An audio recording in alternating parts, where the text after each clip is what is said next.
হনুমান মন্দিৰ দৰ্শন কৰাৰ পাছত আমি আহিলো মা পাৰ্বতীৰ অন্য এটা ৰূপ মা ভৈৰৱী মন্দিৰলৈ। তেজপুৰ চহৰখনৰ পৰা প্ৰায় 6 কিলোমিটাৰ আঁতৰত বামুণী পাহাৰত ব্ৰহ্মপুত্ৰৰ কিনাৰত পৰ্বতৰ এক উচ্চ স্থানত এই ভৈৰৱী মা মন্দিৰভাগি অৱস্থিত। কালিকা পুৰাণৰ মতে সতীৰ 51 পীঠ দৰ্শনৰ পীঠৰ ভিতৰত এই মন্দিৰভাগো অন্যতম। মহাপ্ৰতাপী বান ৰজা জীয়াৰী উষা দেৱীয়েও এই মন্দিৰতে নিজেও পূজা অৰ্চনা কৰিছিল। দেৱী পাৰ্বতীয়ে উষা দেৱীক বৰ দিছিল যে বহাগৰ শুক্লা দ্বাদশী তিথিত তেওঁ সপোনত এজন ৰাজকুমাৰ আহিব, আৰু দেৱীৰ কথা মতেই শ্ৰীকৃষ্ণ নাতি অনিৰুদ্ধ তেওঁ সপোনত আহিছিল, আৰু সখী চিত্ৰলেখাৰ জৰিয়তে শ্ৰীকৃষ্ণৰ নাতি অনিৰুদ্ধক দ্বাৰকাৰ পৰা স্বপ্নৰূপে দাঙি আনি শোণিতপুৰত তেওঁলোকক গন্ধৰ্ব বিবাহ সম্পূৰ্ণ কৰাইছিল। আমি এই আলোচনা তেজপুৰৰ অগ্নিগড়ত ভালদৰে কৰিম।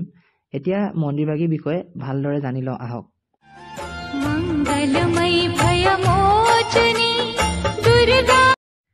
এই মন্দিৰৰ পূবেদি এটা সময়ত ভৰলী নদীখন বৈ গৈছিল। এই ভৈৰৱী নদীৰ চাৰিফাল পূৰ্বে থকা ভোমোৰাগুৰি পৰ্বতৰ ওপৰত শ্ৰৱণ মুনিৰ আশ্ৰম আছিল। এদিন মুনিয়ে আশ্ৰমৰ ওচৰত কেঁচুৱা এটা কান্দি থকা দেখিছিল, আৰু কন্যা সন্তান এটি তেওঁ পাবলৈ সক্ষম হৈছিল। স্কন্দনৰ অৱস্থাত কন্যাটি পোৱাৰ বাবে মুনিয়ে কন্যাটিৰ নাম থৈছিল কন্যাকা, আৰু সেয়েহে এদিন শ্ৰৱণ মুনি আশ্ৰমখনৰ নাম হৈছিল কন্যাকা আশ্ৰম। কন্যাকা গাভৰু হলত মুনিৰ কথা মতে মহাদেৱক পতি হিচাপে পাবলৈ হিমালয়ত ঘোৰ তপস্যা কৰিছিল। কন্যাকাৰ তপস্যাত সন্তুষ্ট হৈ মহাদেৱক কি লাগে বুলি সুধিলত কন্যাকাই মনৰ কথা কৈছিল। মহাদেৱে তেতিয়া কলে তেওঁ অৰ্ধ শৰীৰ গৌৰীৰে অধিকাৰ কৰি আছে। দুয়োজন লগ লাগিয়ে হৰগৌৰী হৈছে, মানে পাৰ্বতী আৰু শিৱৰ কথা কৈছে।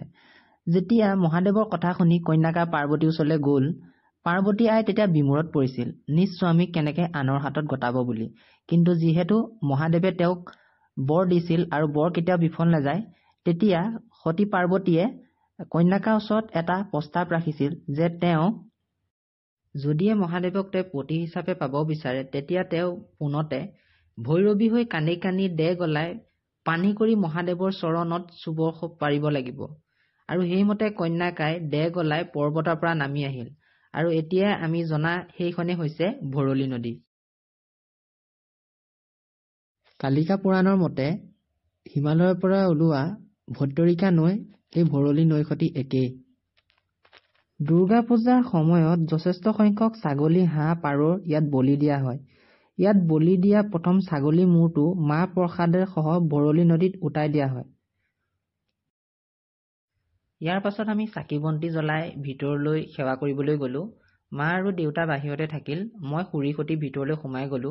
সঁচাকৈ মন্দিৰভাগ দেখি সেইদিনা মোৰ নিজৰে ভয় লাগিছিল। এনে লাগিছিল যে মা পাৰ্বতীয়ে আমাৰ সন্মুখতে ৰৈ আছে। मंगलमयी भयमोचनी दुर्गा सुख की खान, जिसके चरणों की सुधा स्वयं पिए भगवान। दुख नाशक संजीवनी नव दुर्गा का पाठ, जिससे बनता है सुख भी दुनिया का सम्राट।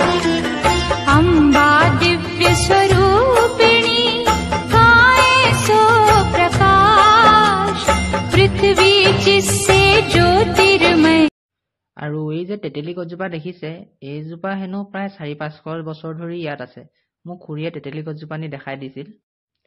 আৰু কিনাৰত এজোপা বৰগছ আছে, এই বৰগছজোপা হেনো প্ৰায় 1000 বছৰ ধৰি আছে। ভালদৰে চাওকচোন। আৰু এই বৰগছজোপা পিছফালে এটা পুখুৰী আছিল। এই পুখুৰীটোতে আমাৰ বান ৰজা জীয়ৰী উষা সুন্দৰীয়ে নিতৌ গা পা ধুই মা ভৈৰৱী মন্দিৰত পূজা অৰ্চনা কৰিছিল। আমাৰ খুৰীটিয়ে আকৌ আমাক গাইড হিচাপে সকলোবিলাক ভালদৰে বুজাই দিছে, আৰু ভাল লাগিছে তেখেতৰ কথা শুনি। ইয়াৰ পাছত আপোনালোকক মই নাগ শংকৰ আৰু হলেশ্বৰ থানৰ বিষয়ে ক'ম। মোৰ চেনেলটো যদিহে ভাল লাগে ছাবস্ক্ৰাইব কৰিব। मंगलमयी भयमोचनी दुर्गा सुख की खान, जिसके चरणों की सुधा स्वयं पिए भगवान। दुख नाशक संजीवनी नव दुर्गा का पाठ, जिससे बनता